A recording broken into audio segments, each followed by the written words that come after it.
You're watching Car Babble. I'm Ewan, and this is the 2015 to 2019 model year Audi Q7 Quattro in S-Line spec. Now, if you're shopping for a 7-seat SUV and you want a new one, well, there's plenty of them out there, and there's plenty in the premium segment as well.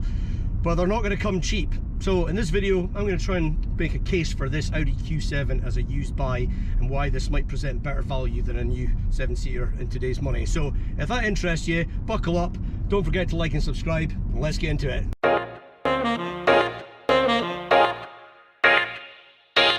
Now let's talk a little bit about the looks of this car. I'm not particularly mad on talking too much about the looks of a car because, well, you can see them for yourself really and let me know what you think. But I think Audis are always kind of playing it safe with the looks of their cars. They never look that wow, but they also look really classy and elegant. And the only thing I would say is they don't age particularly well, Audis, because Audi change the looks of their cars very often. So your car looks kind of old quite quickly, and obviously this one was facelifted in 2019 and it looks quite different. It had a new grille, the back looked different headlights, so it makes this car look quite old quite quickly, but it's still a really nice looking car in my opinion.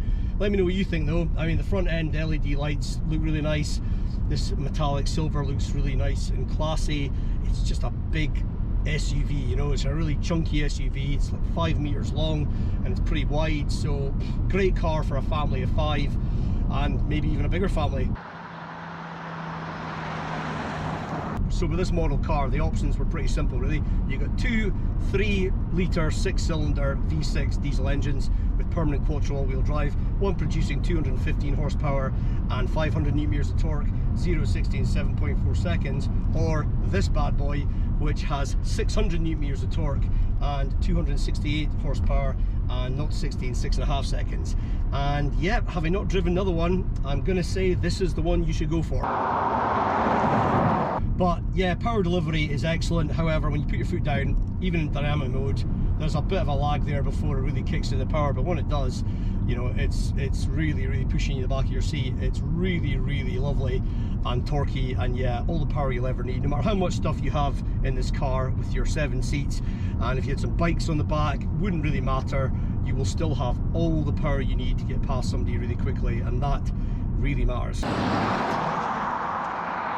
The only thing I would say is Audi don't do the best gearboxes in the world, and I'm happy to report though that this is the 8-speed Tiptronic auto box, which is a torque converter gearbox, and therefore it's not as slick in a sort of racing setting as an S-tronic dual clutch would be, which you get with most 4-cylinder diesel engines and petrol engines from Audi, but it's going to be a lot more reliable outside of warranty, and obviously this car is outside of warranty, so that as a used car point for an Audi is a really important one. And yeah, I would have way less concerns about this.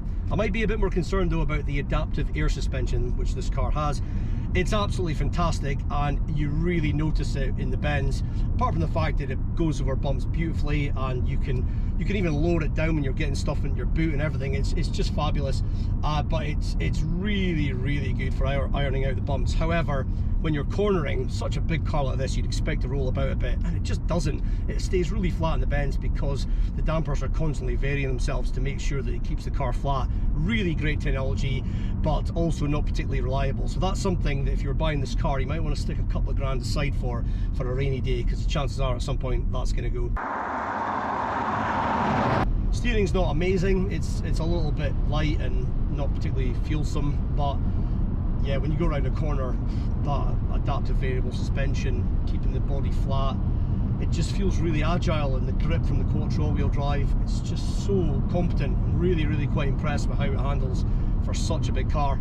Now let's talk about fuel economy, because it's yeah, it's quite good actually. I'd say for a car of this size and weight, 30 to 35 miles per gallon is pretty much where you'll be. And when you consider the weight of the car, the performance, size of the engine, yeah, I'd say that's not too bad. Obviously in today's diesel prices, that's still going to be expensive, but if you can afford an Audi Q7, my guess is you'll probably be okay. Being an Audi as well, it's extremely quiet in here, really quiet. I mean, their engines are well hushed anyway, especially with the 6 cylinders, but it is very hushed. I don't hear a lot of wind noise anywhere. It generally is a very quiet cruiser, so I think from that point of view, yeah, if you're looking for refinement, you're not going to do much better than this. And in terms of drive modes, you can really customize this any way you like. You've got eco, you've got comfort, you've got dynamic, which is the most fun, and definitely the best throttle response, and all that power is definitely unlocked in that mode. And then you've got individual, where you can basically customize it yourself. And because you've got adaptive air suspension, you know, the sky's the limit really in how you set this up, whether it's for comfort or for sportiness. But yeah, all in all, it's just such a good all-rounder. You know, you will find more sporty SUVs out there, but for the size of this car, with that adaptive air suspension and this engine, it just drives so nicely. It's so smooth, so quiet in here. It's just so refined. Visibility is excellent as well. Oh, loving it.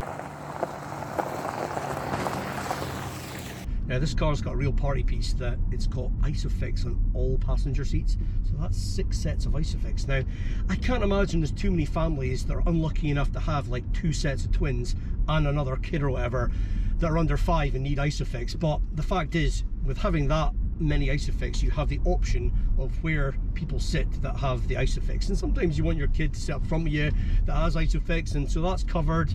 And yeah, if you've got, like, you know, you're taking your kids and their friends out and they need ISOFIX, you're covered. That is really good, and it's just such a rare feature to have. And that middle row as well, it's got 3 seats that are like really individual seats, so it's really wide. You could get 3 sets of car seats in there, no bother, really comfortably. You could get ISOFIX seats on each side and have an adult in the middle, and they'll be comfortable. It's a really, really good car in that regard, and I'm really struggling to think of any other car that can match it in that kind of sense. But yeah, practicality wise, this car is really quite special. The size of the boot, for starters, in 5-seat mode, 770 litres, which is really big. So for most people, I would imagine you'll probably drive this in 5-seat mode, and therefore you're going to have that huge boot. But if you do need the back 2 seats regularly, your boot's still going to be 295 litres, which is not massive. And certainly if you have a family of 7, that's not going to be enough to carry all your luggage, I wouldn't have thought. But it certainly is a bigger boot in a 7-seater when all the seats are up than a lot of its rivals. And then if you put all the seats down, you've got nearly 2,000 litres, which is mental space and basically like a camper van. The other thing is just how adaptive it is. The seats, you can move them back and forth individually, you can flip them back, you can get in the back seats from either side, which you can in some rivals. It really is just so well thought out in terms of big families. And so yeah, I think if you do have a large family, this is definitely going to be one of the main reasons why you might pick this over its rivals. This car also has the tech pack, which means you get the virtual cockpit, which is absolutely brilliant. It still looks good even now, a few years on. And you also get head-up display, wireless charging, and yeah, it really is good. You also get Apple CarPlay and Android Auto as standard with this car across the range. So even for a car that was technically from 2015, you've still got that technology, which is really one of the most important things in a car now. So yeah, it's pretty well spec'd, but performance, did I mention it's really good? So some of the competitors for this car are going to include the Volvo XC90, the BMW X7, the Mercedes GLS, and you could also get non-premium brands like a Hyundai Santa Fe or a Kia Sorento, Peugeot 5008, plenty of them out there to choose from. And yeah, you're going to pay quite a lot. In fact, a base spec non-premium car is going to be at least 40 grand new. This car, if you were to buy one with similar mileage to this one, which is 34,000 miles on the clock at the moment, if you were to buy one of these now, and this is a 2018 plate, you'll probably pick one up for about 35 grand. And when you consider what this car's got and the performance on hand, and the fact that you only have probably 1 year of a really high tax bill before that extra premium you pay for the first 5 years drops, that could represent pretty darn good value. One problem you've got with used German premium cars is you'll really struggle to find one that has adaptive cruise control, because you don't get it as standard in any of them. They always come as part of a pack, which this car doesn't have. You can get it, but it doesn't have it. And yeah, very few of them actually ever seem to get bought with that as an option ticked when they're new. So yeah, you're really going to struggle to find one that's got adaptive cruise. It's got cruise control, and you know, that's going to do the job probably fine. But the sort of suite of safety equipment you'll get in, say, a Volvo XC90, you're definitely missing all that in this car unless you get a pack. And as I say, unless you're buying one new, you'll do really well to find one used that actually has all that. Now, the owner of this car has had almost no problems with it. They've had it for 4 years, and the only thing that's gone wrong with it has been a sensor in the boot that needed to be fixed under warranty. That's it. So reliability wise, this car's been really quite good, and for Audis you wouldn't normally associate them with that, but yeah, really not too bad. In general terms, they're in the sort of bottom end of the reliability rankings, but yeah, in in real world terms, the person who owns this car, they've said it's been pretty darn good actually. Servicing's not too bad either. You probably do want to get it serviced at a main dealer, and certainly replacing these tyres isn't going to be cheap with these 20-inch rims. But yeah, other than that, the only things I'd be really worried about going wrong with this car out of warranty is going to be that air suspension if you've got it. That torque converter gearbox doesn't concern me nearly as much as an S-tronic dual clutch would. And then yeah, everything else that could go wrong would be just like any other car.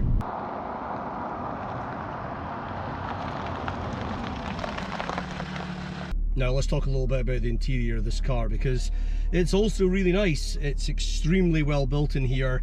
Listen to this door close. That is one of the best door closes I've ever heard. So the quality of the build on this car is absolutely exceptional. Everything feels quality, nothing moves. Soft squidgy bits everywhere. The steering wheel's lovely. Driving position's pretty square actually. I've had Audis before, I was a bit twisted, so yeah, it feels pretty good on that front as well.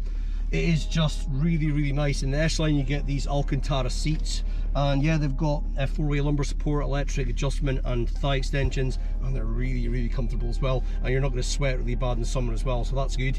But yeah, it's a really nice position. Elbow test, these actually move forward and back, so you've got a little bit more room here, and you do manage to rest your arm on there and your elbow, and this side's pretty good. Yeah, everything's just ergonomically well thought out. I really do like that about Audis. Voice control isn't very good, so that's worth noting, but the buttons on the steering wheel are really simple, and you can change the look of your amazing virtual cockpit, which is totally ahead of its time, by the way. You think about how many cars had virtual cockpits in 2015 when this car came out, very few, and it still looks really modern and fresh. It's an absolutely great cockpit. You've got your paddles here as well, which yeah, they're a bit plasticky, but they do the job, and your cruise control stop down here. As I say, adaptive cruise, not getting that, and yeah, you'll really struggle to find one of these that has it as a used car. But this center console is a real highlight of this car, and it's a real shame that in the facelift it doesn't look like this anymore. It's yeah, RIP to the scroll wheel. And listen to the sound of this. Oh, that just sounds so good. Yeah, you don't get a scroll wheel anymore in the facelift, so that would be a reason to get the used version of this car from before 2019. And yeah, you just rest your wrist on here like a mouse pad when you're using it, and you've also got this little pad here you can write on, which you can use to write in destinations in your sat nav. Don't think you'll ever use that because it's a little bit clunky. In fact, the sat nav is a little bit clunky for putting in destinations, so I would just use Apple CarPlay or Android Auto, which again, you're getting in a car that came out in 2015. Not too many cars did have that at that point, so yeah, that's definitely another plus point for this car that makes it still feel quite a modern car, even though yeah, technically it came out 7 years ago. But yeah, look, you can also put it away, and I'll just hold my phone here because I'm using it as a torch because I'm losing light. It's gone. Isn't that great? Let's put it back up again. So yeah, if you want the minimalist look, you've got that as well, and it's just so easy to use and navigate about, all just using this little jog wheel. Love that, absolutely great. Yeah, you've got your park button, you've got your auto hold button, and yeah, it's just lovely. You've got these little switches for shortcuts, and I feel like you could almost drive this car blindfolded and you would know where everything was and be able to press things. It's just very ergonomic and very intuitively laid out. Audi are brilliant at that. Then you've got the climate control settings, which again are all physical buttons, and they are really nicely damped. Love that. And you've got little keys here for which are actually almost like haptic. You touch your finger on them and they sense it.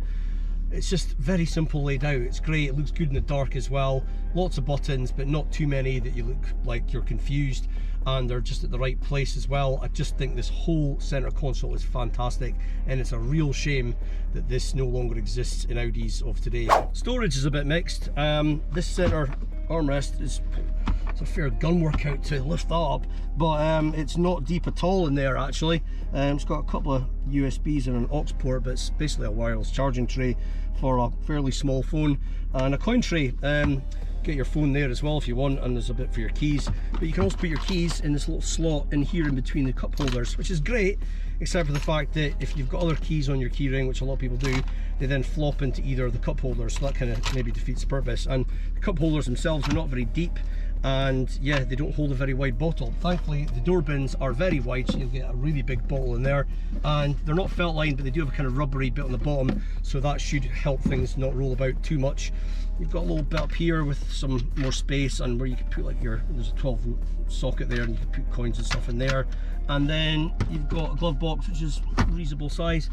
No sunglasses holder, but yeah, mixed. Now, one of the good things about Audis is you get 4-zone deluxe climate control, or at least in this car you've got it, and therefore everybody can have their own zone of climate other than the two folk in the back. They'll just have to take what they get. One thing I meant to say was the standard sound system in this car, 9 speakers, and it has a sub. That's really quite good. A lot of upgraded sound systems in other cars don't even have subs, so yeah, I think the sound in this is really quite good. So I would really think twice about upgrading to the Bose or Bang & Olufsen at the top of the end of the tree that is just ridiculously expensive, and yeah, will have the most amazing sound quality you can ever imagine. But unless you're a major audiophile, I wouldn't really bother, because the standard sound system in this car is really good. I would save your money for one that has the tech pack and the adaptive air suspension. Those are the options that this car is a must to have. I mean, what else is there to say about this car? It's just such a lovely place to spend time. It's so comfortable, it's ridiculously practical, it's versatile with the seats. The Isofix situation is like next level. It's got all the performance you could ever want. No matter how much weight you put in this car, it's still going to drive amazingly well. It's comfy, it's ergonomic, it's intuitive. Fuel economy isn't that bad for a car this size. Looks pretty good. I mean, I'm really struggling to see any major flaws. Like I say, if you go for the facelift, it's going to cost you a lot more, and you'll get things like matrix LED headlights if you're lucky, and you might be able to pick one up that has adaptive cruise, or certainly if you buy one new, you'll be able to pick that. But barring those things, it's really not missing many other mod cons. Take a private loan out, pay it off over 4 or 5 years. I'm telling you, your monthly payments are going to be less than if you bought a brand new one of these on a PCP or a lease. I can promise you that. So definitely something to think about from that used car point of view. I really think this ticks a lot of boxes. But anyway, those are my thoughts. I'd love to know what yours are. So if you enjoyed my video, please do like and subscribe, and leave me a comment with your thoughts on this car. Thanks for watching, and I'll see you in the next one.